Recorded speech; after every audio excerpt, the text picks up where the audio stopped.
0 to 60 can define a performance car, but it's the fastest 60 to 0 that's the aim of Tarok's brakes.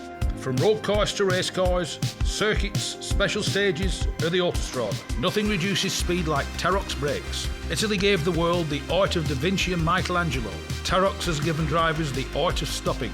For more information and to acquire your own masterpiece, visit taroks.co.uk.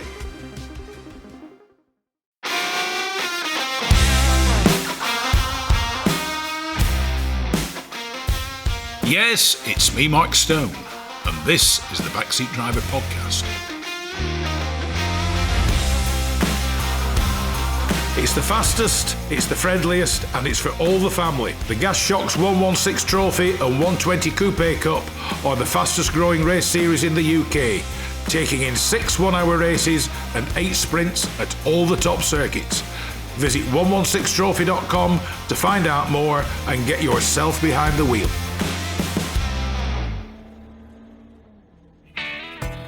From a pot of tea to TT motorbikes. From a classic English breakfast to a full serving of classic cars. Bridge House Tea Rooms is the Northwest premier classic car meeting location for cars, bikes, tractors and owners clubs. So no matter what your automotive appetite might be, visit Bridge House Farm Tea Rooms on their Facebook page or call John and Alicia on 07980 444 221 for show details and to reserve your own table and parking space. With Christmas looming large, no self-respecting motoring enthusiast would not expect something car-related or motor racing related not to appear in his Christmas presents, which is why companies such as Me and My Car exist. I have the pleasure of welcoming to the Backseat Driver radio show Fiona Elliott, the lady who is behind Me and My Car and stocks the most glorious range of motoring and motorsport-related gifts, from about £5 up to, in many ways, I suppose you could say, the sky's the limit. But Fiona Elliott, welcome to the Backseat Driver radio show. Thank you very much. Firstly, how did Me and My Car come about? Because there are lots of places that sell motoring-related gifts. There are, but in fact, if you go back about 18 years, when I was originally looking at the idea for the company, I was struggling to actually find motoring-related gifts that were of a nice quality. Yeah. I was looking for gifts. At the time, I was doing quite a bit of long-distance rallying. So we'd done things like the classic marathon. I was doing some hill climbing as well. Yeah. And when I was doing those events, we'd made quite a lot of new friends through that. And I was looking for things that I could actually buy for those people in order to give them as gifts. Yeah. And I was struggling. And my background was, or is, in retail buying. So originally I started as a buyer for Habitat. And then I became a buying consultant and worked with lots of different companies. And I was putting giftware ranges together for lots of different companies. My husband was working for Castrol, because he'd originally been with Burma Castrol, then it became split up and then became part of BP, and then he went to work for Castrol. Just putting in, this could explain why you sell those rather nice little Castrol cans. Indeed, yes. We have to work with the people at Castrol. Feels not right to not do. So when we were looking at different things, and it's the background that I had, the interest that he had, we were looking at opportunities and things that we could actually do within the sector. And something that was, rather than putting together ranges for other people, I thought I'd like to do something of my own. And rather than just constantly walking away from product ranges I put together, I wanted to actually develop them on my own. We started off and we set the deadline for the Classic Motor Show. It would have been in 2006. And that was our deadline to say we are going to start a business by then. We took a very small stand. And we decided we wanted to be quite innovative in how we were selling. So we actually had the back end of a Morris Minor trailer as our sort of main stand feature. Yeah. Now, if you actually look at the dimensions of a Morris Minor trailer, so basically the back end plus the running gear, and you put it on a 2x4 metre stand, it doesn't take a lot to realise that actually you've filled the entire stand. This poor little trailer had the idea was we could open the doors at the back and sell out back, but there's not much depth, or height, so you can't really sell a lot. So we had all sorts of things around it in order to try and make it so that we could sell. So it was out the side, it was on the roof, we had something else configured at the front, but we did stand out because it was very different. Yeah. And we had an initial small range of products, which included some of the things that we still do today. But we had some T-shirts, we had some mugs, we had some stationery items, we had some sweets, and we had, at the time, we had a sort of travel picnic range, which was an Australian brand at the time. So we set off and thought, okay, let's get going. And we also launched the website at the same time. And I remember coming back from the show, and we hadn't taken a huge amount of money, but it was enough to get us going and get us started. Yeah. And also to realise, to be honest, that if you have a very small stand, which has only got items under £20 on it, you probably over the course of a weekend are not going to make a huge amount of money because you just physically can't sell enough to actually do that. So we learned some lessons from it, and we then went forward. We went through our first very small Christmas and then went through and built up from there. So we then carried on doing shows into the next year and then really just carried on from there. Time's gone by, besides physically selling at various events, because I know, I think you stand Goodwood and various other places, you will now, with quite a decent online presence, you'll be able to attract people from, shall we say, all four corners, along with the fact that your range is now very extensive. It is. It's considerably larger. I think that initial range that we started out with a classic motor show, I think we probably had about 25 options, whereas now we have over 400. So it has grown substantially. Yeah. And our stand has got much bigger. This year's at the NEC, I think we're 10 by 3, so we're considerably larger. Yeah. So what we've found is that sort of as we've just continued, we have built up quite a good audience in the UK. And we've also built up quite a good sort of global audience. Yeah. And from those sides, so we do sell all the way around the world, and we ship everywhere. From that side, which the whole thing gathers its own pace and momentum and moves forward. And we're constantly looking for new ideas, new innovations. We're able now to actually develop more of our own products as well as sourcing products. Yeah.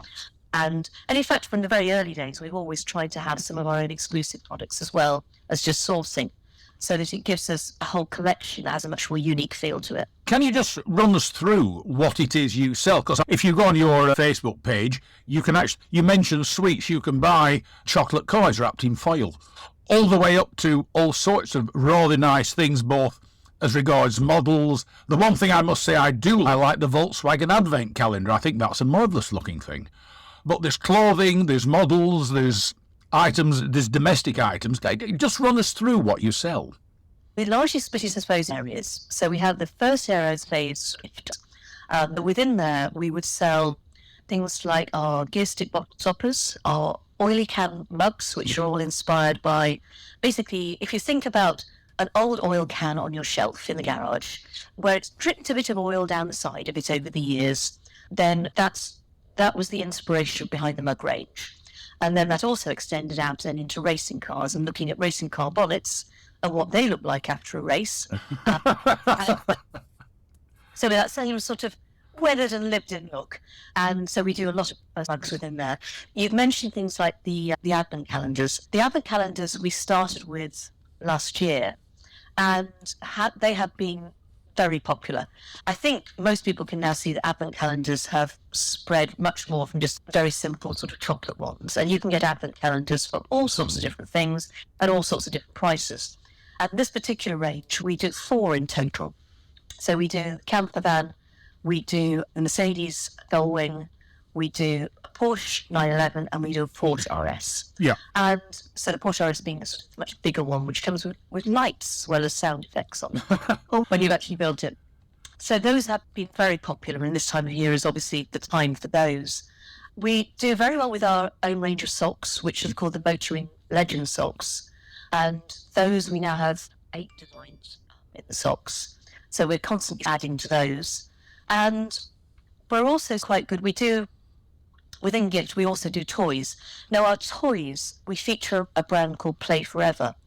And they are beautifully made sort of toy cars, both racing cars and sports cars, designed by a gentleman called Cameron Treby, who is an absolute petrol head.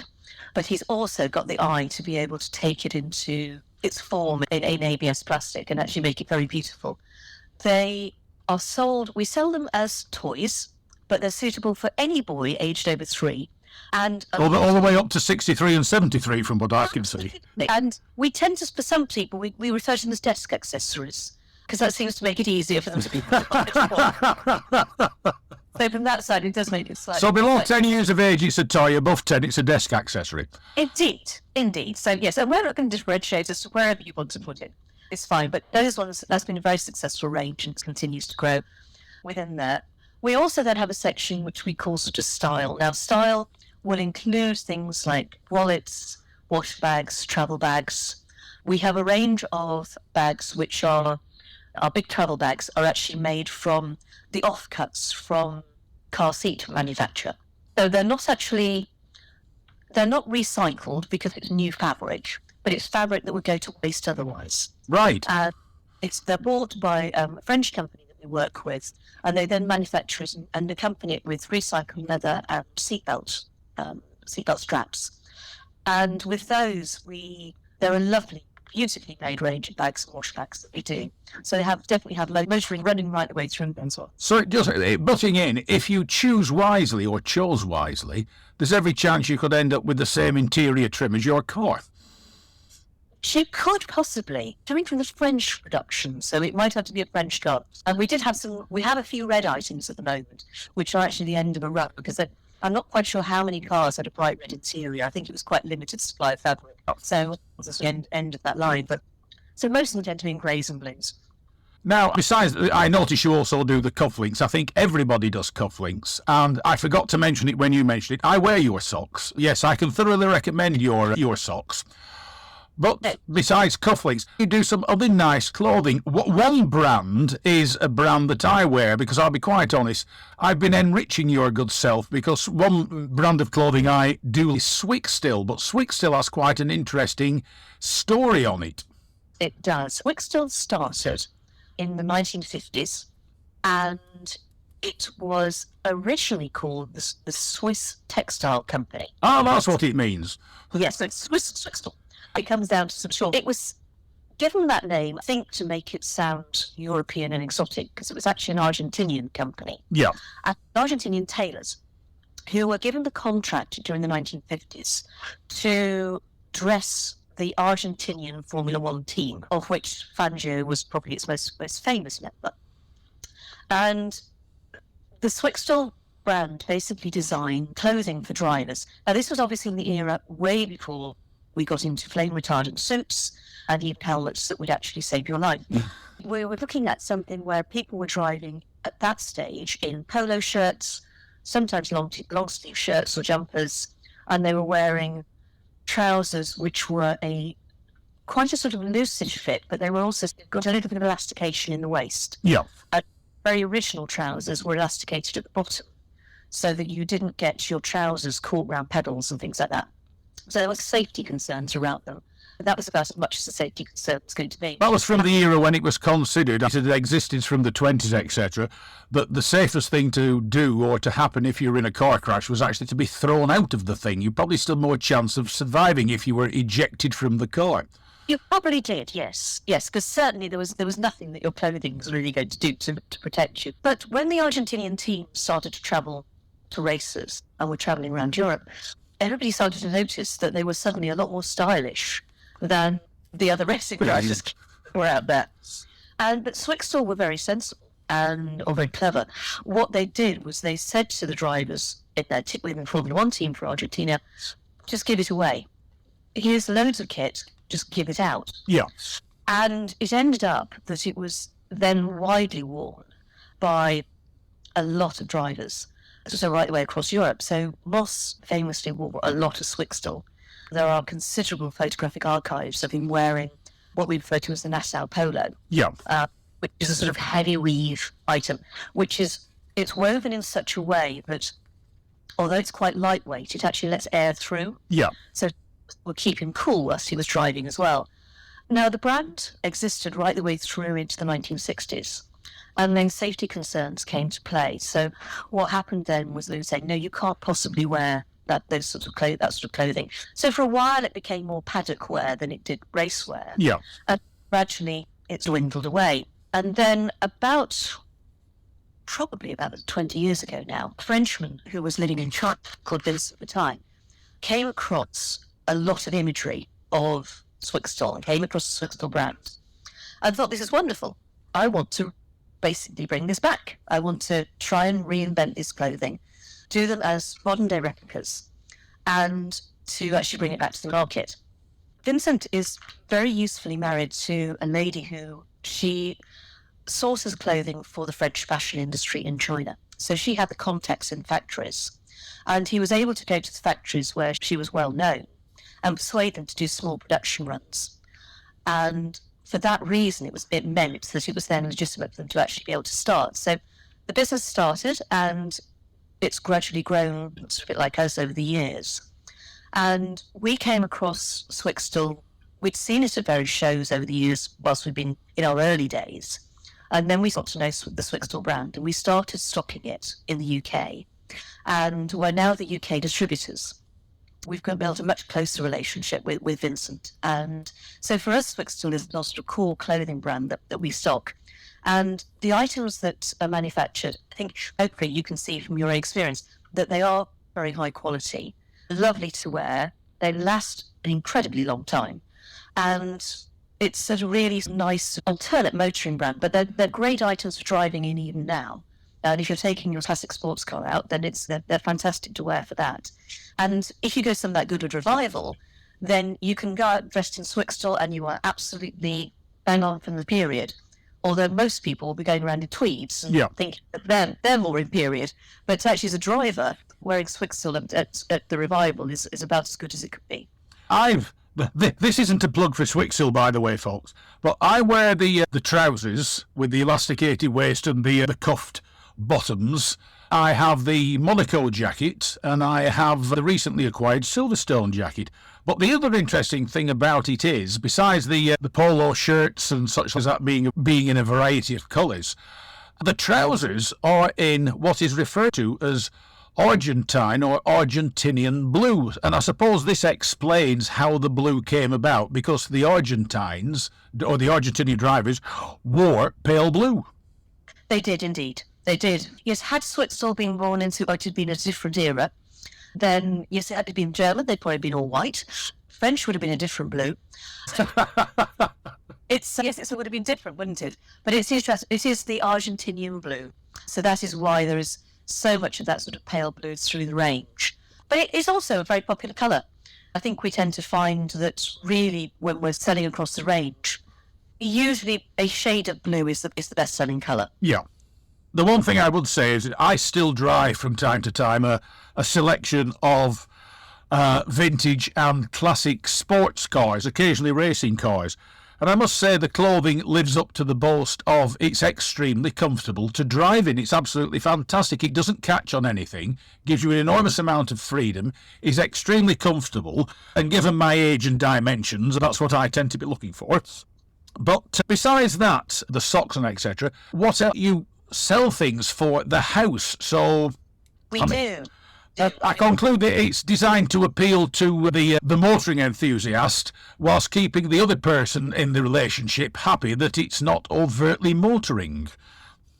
Indeed, although it is interesting because when we started, we very much set up as a business for men.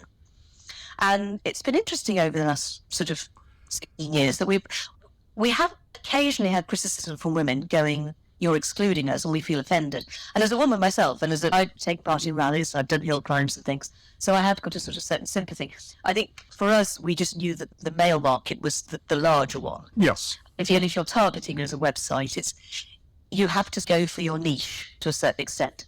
So we do try and become slightly more gender neutral, although in fairness, a lot of our products are still very heavily male. So clothing range is still predominantly for men. Just out of interest, do women buy it and wear it? A few do. A few. But not massively. I think most of the styling is more, if I was buying a sort of polo shirt, I'd probably want one a little bit more shaped than the cut that is with the Nassau. Yeah. Whereas obviously for men, they're quite happy with that cut. It works very well. So I think it tends to be predominantly male, but we do have some women who buy it. And in fact, we've had quite a few women who've kitted themselves out over the years. We had one family who came, and the gentleman with his 2 daughters, and he kitted them all out for Goodwood Revival. And they wore mechanics overalls and Nassau polo shirts underneath. We've had a lady who did the Mille Miglia, and she looked fantastic, actually. She came to and basically just tried on loads of different things and looked good in all of it. So Right. I think it can be sold to either gender, but it does tend to be mainly men. But we always had the thought that, really, to be honest, your passion for cars shouldn't be left in the garage. Yeah. So we do include items for the home. So we have clocks, which have always been quite popular in terms of, because we tend to be quite motoring avert or aviation avert, because one of the things about me and my car is that we do stray a little time occasionally into sort of classic boats and planes. Not being funny, they are inexorably linked, or is aviation and boating and things like that. They are all something else. Excuse me. Anybody who's into motoring, etc., is invariably into nice watches. So watches figure a lot of the times in the world of motorsport, etc. So it's not unusual for aircraft and boats to figure as well. Absolutely. And we have found that they've had we tend to find that if you like classic cars, you probably also like classic boats and planes. So our clocks will be a mixture of motoring influenced or aviation influenced clocks that we do. We also do things like our coasters, where we have sets which feature the sort of classic posters from Monaco or various Grand Prix. And we also do quite a sort of strong Union Jack range as well. Yeah. Which is a nod to our British sort of motoring heritage, but also that sort of almost classic Bentley's feel, where you always get that nice Union Jack on the side. Yeah. So with those, we do our cushions, which have appeared in quite a few cars over the years, as well as homes. And then looking at things like models and arts as well. So the most recent art range which we've added is working in conjunction with an artist called Fiona Elliott. And Uli, most people probably, if they've been somewhere at Goodwood Revival, will actually have seen Uli's work.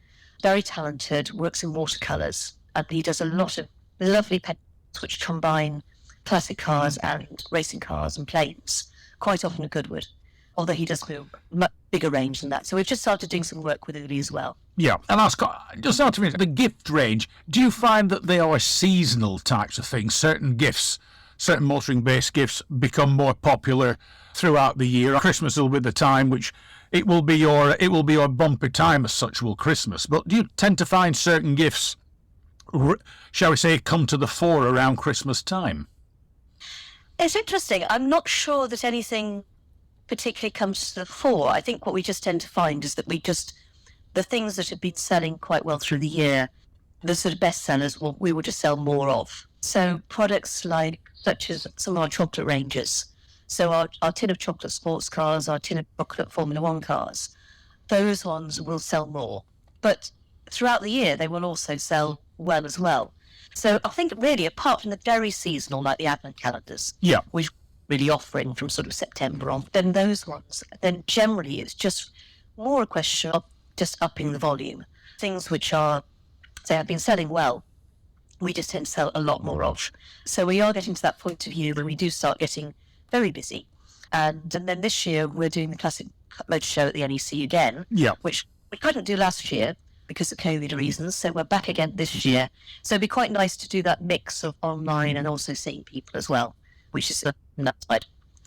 And do you find people will come to your stands or give you a call and say, I want a gift for my husband, my wife, my son, my daughter? Do you advise on what gifts are best? And I conclude one of the determining factors could be, I have X amount of money to spend. What would you suggest? We do get that question. And so if you're working within a budget, really with us, it doesn't really matter what size of the budget. If you say, I've got £10 to spend, then we can give you quite a few products that we can actually supply you with, which will meet that. Go up to £20, there's more, £30, and obviously the more you go up, the more it sort of adds up in terms of the number of options available to you. But we do we always wanted to make sure that whatever we were doing was accessible to everybody. So we didn't want to have a very elite store that meant that a lot of people came and looked and oohed and ahed, but actually very few bought. Yeah. We actually wanted to have something that's much more inclusive. So whether you want just a motoring enthusiast soap, if you just want a glasses cleaner, if you just want a notepad, then we can provide you something which is £5. If you want to go wild and actually spend something which is $650, then we have things up to that level as well. So it depends really on terms of people's budgets. Sometimes people come and say, I've got a special birthday coming up. What could you advise for that? But quite often we find that people have already hinted as to what they'd like. I must confess, I am one. One of the items that I've just purchased off you, my mother turned round and said to me, what would you like for Christmas? Now, unlike the good old days when you used to leave a magazine lying around the place, open at the appropriate page, because everything is online now and my mother doesn't do iPhones or smart devices, I sat her down while she had her lunch and put my iPhone next to her with one of the Suixtil sweaters on the screen. And she said, what's that? I said, that's the item you're buying me for Christmas, Mother.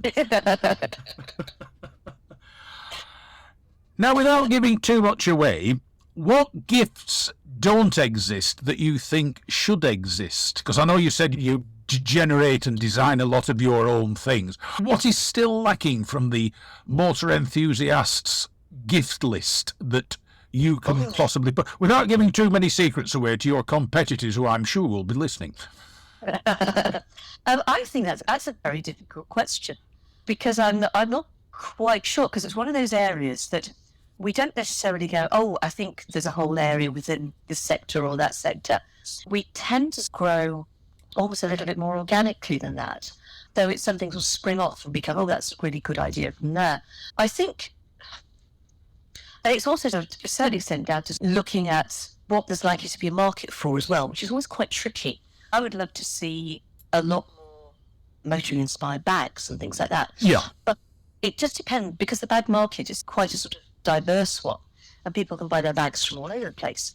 You're never quite sure as to how large the market is within those areas. What we tend to do is, if we do have an idea, then we tend to start quite small with things and test it out a bit and then grow from there. I mean, it's a bit like when we started our socks. We thought there might be a market for socks, but we weren't quite sure. So we started off with 3 designs, and we now have 8. Yeah. At some point next year, we'll have 9 or 10. All right. Let me asking, the socks, what do you base them on? They are based on usually car liveries of some sort. So we have some quite clear ones, which are very obviously inspired by Golf or Martini or Silk Cut. We then do a few generics. So we have some which is like our checker flag, which is a more generic style. Our green socks, interestingly, I actually originally designed them as being inspired by Bentley. And then we went to shows and people came up to me and said, oh, can I have some of your Jim Clark socks, please? Yeah.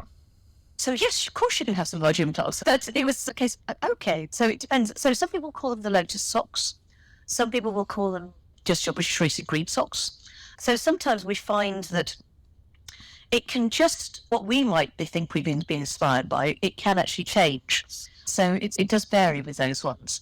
And we're a little cautious about, we're very much inspired by, just to make sure that we stay on the right side, all the sort of any liabilities and things. And some people, particularly like Ferrari, we don't mention that our red socks are inspired by Ferrari specifically. Yes. But they are inspired by, so they are that Ferrari fan. I'm not sure you'd have bright red socks for many other teams, really. Now, just out of interest, with Christmas looming large, what are proving to be the most popular gifts for this year? This year, I would say the most popular would be our Guested Bottle Stopper is always a good seller. And so we've continued to sell that now for about 15 years. And so that is always popular because it's just a nice little sort of stocking filler, but you could put a bottle of wine with it and it then becomes a bigger gift. Yes. We also, our mugs, as I mentioned before, the oil can ones, the racing car ones are very popular. We've got a range of leather goods which are inspired by sort of Lotus, Golf, Martini, and those ones we do a wallet, we do key rings, and we do glasses cases. And those have been very popular this year. So those have been going very well. Suixtil as a Christmas item does seem to be increasingly popular. So I think it'd be in good company on that one. Yes, well done, Mother. Indeed, she did great for you. And yes, there are a lot of different products that we do that really, so I suppose, within our sort of personalised items as well, we do extremely well with some of the personalised ones. We started off with our personalised in cufflinks. So we do things like our tax disc, our speedometer ones.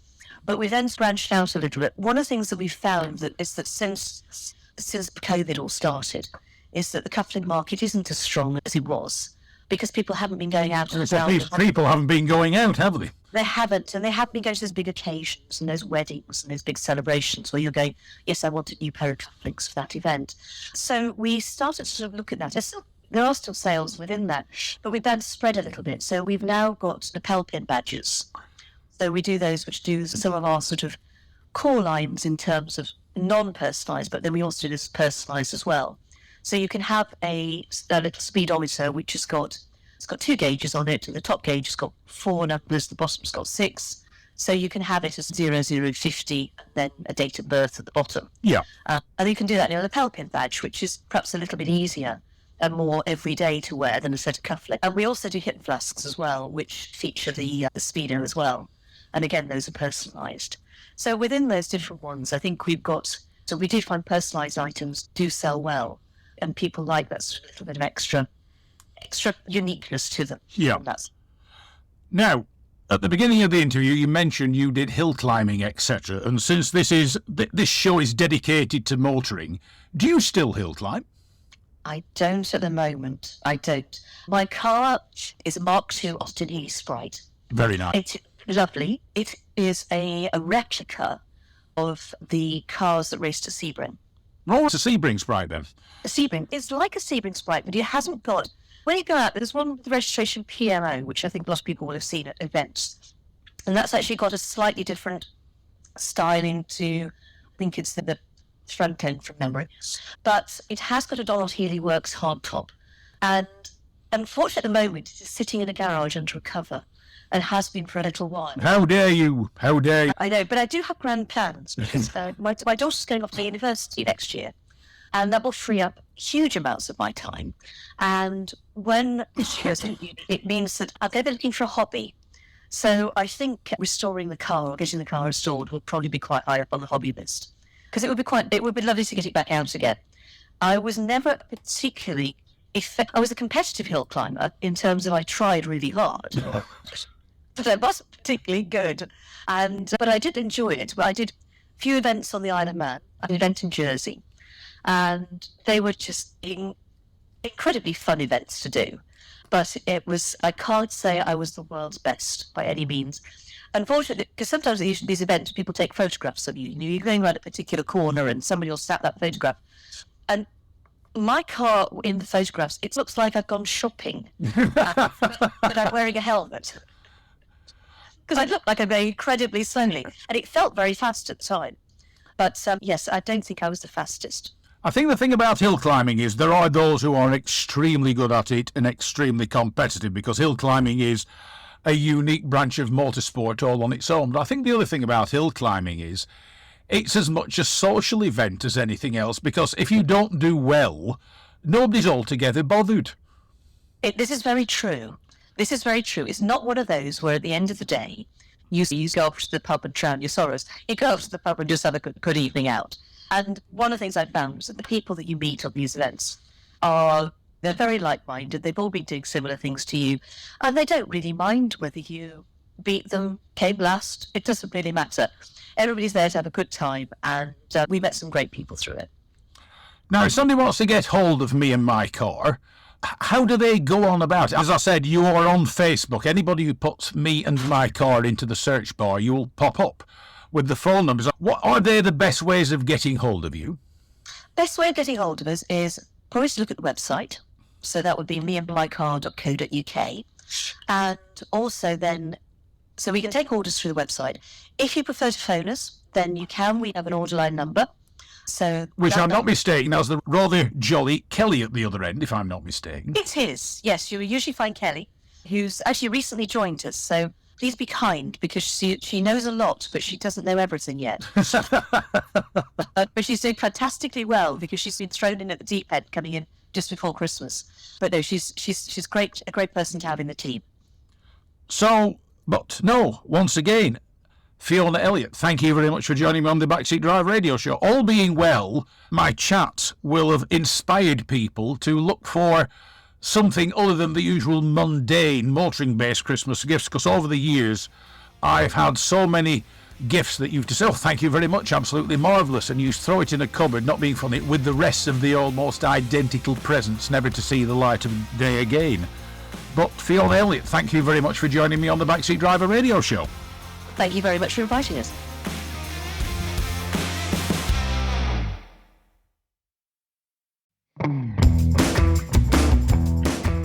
Rarely beaten on price, never beaten on service. Whether it's cars, bikes or commercials, Hodder Tyres are the best in the business. And when it comes to tyre expertise and advice to supplying the correct tyres for your vehicle's specific requirements, nobody comes close to David Lakin and the Hodder Tyres team. So give them a call on 01200 613 192 or visit the website at hoddertyres.co.uk.